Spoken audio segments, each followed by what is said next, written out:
Hello, good evening. Welcome to Earshot. Welcome to today's episode of our new program, News Decoded.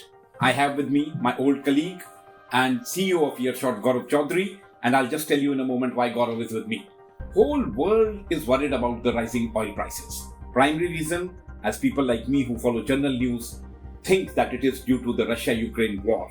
And one of the terms which is sort of creating more curiosity and which is making everyone think, a term which must have been there in the news of business, petrodollar. Petrodollar is being talked about. Gaurav, what is the petrodollar and why is it so important and why is it disturbing everyone? Thank you, Nagendar, for having me on this show. And well, you were right. Petrodollar has stoked curiosity like anything. And this has happened because of the Russia-Ukraine war that is ongoing for almost 8 weeks now. I'll just tell you why the petrodollar is important and when it came about. A little bit of history is always important. In the early 1970s, there was a massive oil crisis. And at that point in time, the US was spending in the US it cost about $4 a gallon for $4 for a gallon of petrol. And that was unthinkable, almost unthinkable at that point in time. That's an exorbitantly high price. So what did the US do? The US and Saudi Arabia, which was the world's biggest oil producer. So between the world's biggest oil producer and the country which was powerful and the buyer. Yeah, and the biggest economy of the world, they got together and decided that all oil that is transacted, all crude oil that is transacted in the world will be transacted in dollars. Okay, Gaurav, this happened in 70s. Right. So and this continues till today. Right. So when it happened in 70s, at that time, US was not the only superpower, you had two blocks. That's so right. How did the USSR bloc agree? So what happened then was that, and this was an agreement between the US and largely the Middle Eastern countries, which are the primary oil producers as a bloc. So what did it happen? What did it lead to? Every drop of crude oil that was transacted, that is oil that was produced or sold and oil that was bought or imported, had to be paid for in dollars. That led to the concept or an asset class called petrodollars. That is, Middle Eastern countries, which are the primary oil exporters at that point in time and continues to remain so, got paid for in dollars for crude oil that they exported not just to the US but everywhere else across the world. So Gaurav, now for example, the concept which started in 70s, we'll return to that. So it became a global phenomenon. Means if India today it's not just a phenomenon, it became a system. Okay. It became a system, and what did it lead to? It led to strengthening of the dollar persistently for decades, for at least 5 decades until now. It strengthened the dollar's position as the world's reserve currency.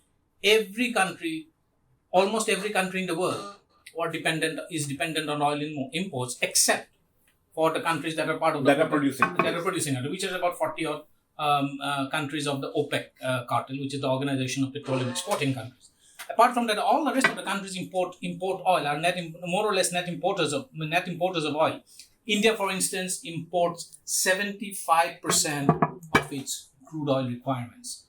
Every drop of crude oil that India imports, because of the petrodollar arrangement, India had to pay in dollars. That's true for China as well. Who's the world's biggest crude oil importer?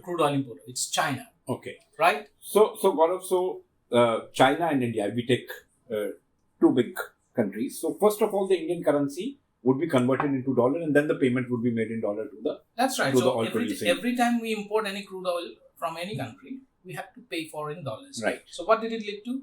It led to the strength, because that led to higher demand for dollars. So the dollar kept on strengthening, and it also became by default the world's reserve currency, because oil is the most traded commodity in the world.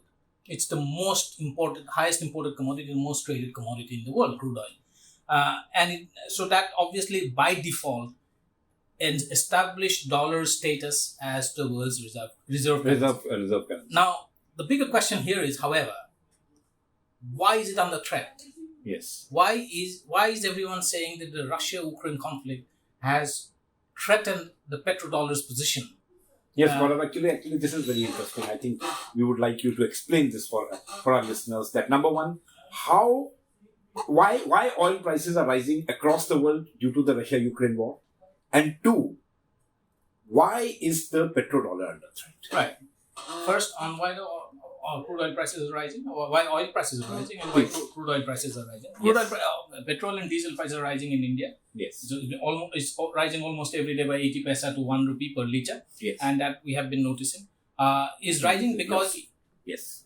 I think this one is yours. This one I have. Okay. Yeah. Okay. It has been rising because crude oil prices are rising. India, as I said, is a net importer of crude oil. We import about 2/3 of our crude oil requirements.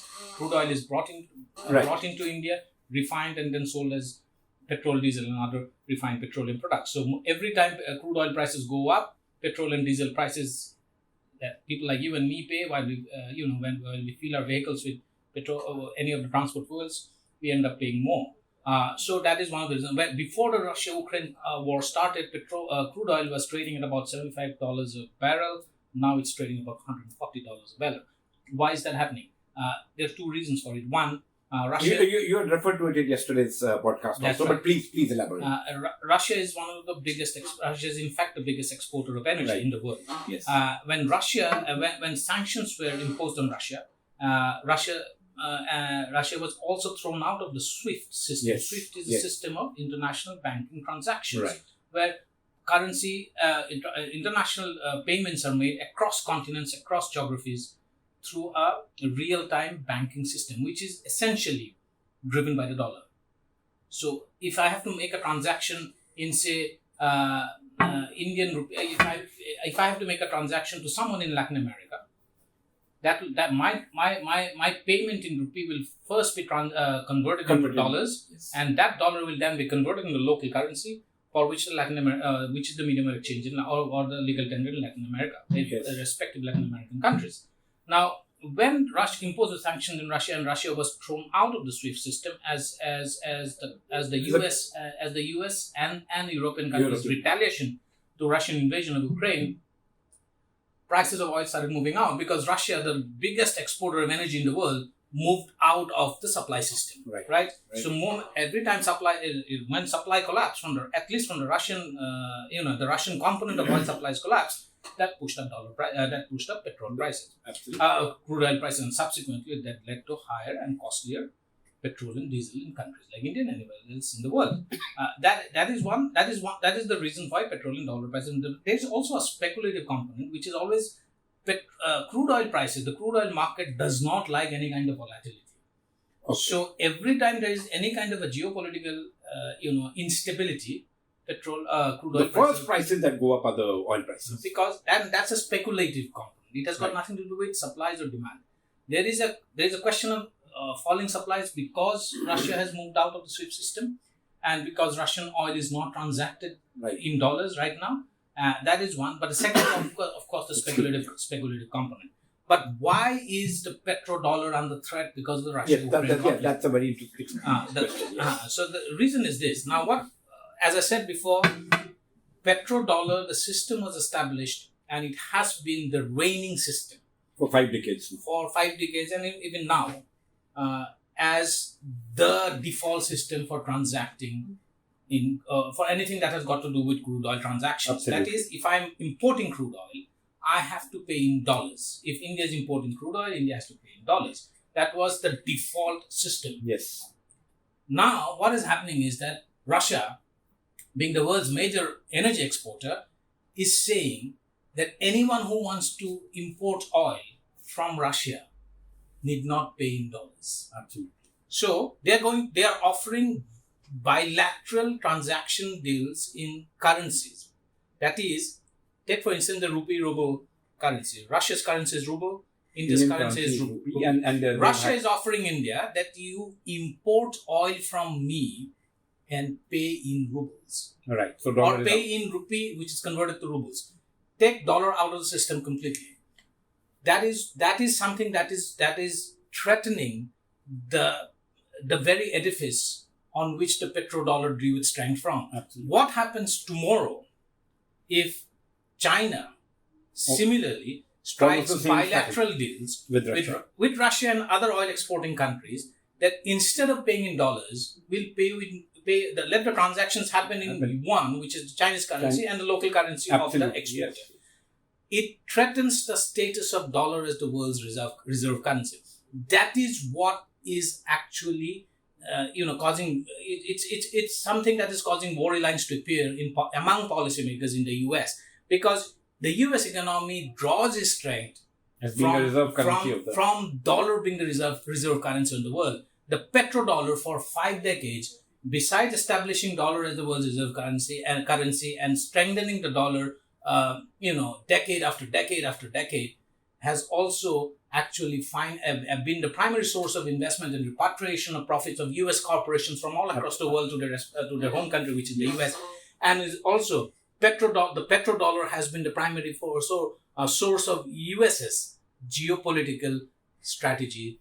In fact, it is also it's often sometimes analysts point out that the petrodollar's strength is something that has driven US's military trade and has enabled it to actually finance wars from all across the country. Now, all across the world. Now, if that is threatened, that could have serious cascading consequences, not just for the US economy, but for the world economy, and also for the European economy. Tomorrow, if all European economies or most European oil-importing countries decided that we are going to buy oil from Russia, but not pay in dollars. Yeah, which they're opposed to right now. They're opposed to right now. But as you know, economic interest and national economic interest is going to drive strategic interests. Yeah, Gaurav, you've explained it very well. Now, as we conclude today's discussion, I would like your concluding remarks on 2 points. So, if the dollar crashes, which you've hinted, if the dollar crashes, it could have a cascading effect. It could have a devastating effect. And 2, will the oil prices continue to rise? I would like your concluding remarks on both. Yeah, so it's not. I don't think dollar is going to crash or collapse dramatically. It's not going to happen immediately. It's not going to be a spectacular, stunning collapse of the dollar that Russia might be expecting. It's not going to happen. But what is going to happen, however, is that if the petrodollar status is questioned over a period of, say, if this keeps on, if the petrodollar actually starts feeling weakened, it will have consequences for international trade. Right. Because most international trade is now transacted in dollars. It's not just about crude oil. Because when, say for instance, if we are importing something from the US, we pay in dollars. And if you're importing something from any other country, you probably pay in dollars. Right. If dollar ceases to be the world's reserve currency, it threatens the strength of the US as the world's largest economy, as also its status as an economic superpower. Absolutely. Please remember, China is the world's biggest manufacturer. Russia is the world's biggest energy exporter. If both of them come together, it could actually dramatically alter the geopolitical calculus in a manner that could probably be that we cannot even imagine at this point in time. Gaurav, will the oil prices continue to rise? The question which is uppermost on the minds of everyone. It will not fall dramatically. Oh, it will not fall. It will not fall dramatically, but I don't think it's going to rise further from where it is. Okay, so they'll continue to remain on high. Yeah. Gaurav, that brings us to the end of today's discussion on News Decoded. We had a lengthy discussion on the petrodollar. Keep listening to Earshot at www.earshot.in. You can also download the Earshot app on your mobiles. This series will keep breaking complex issues for you. Thank you very much. Thank you, Gaurav. Thank you so much.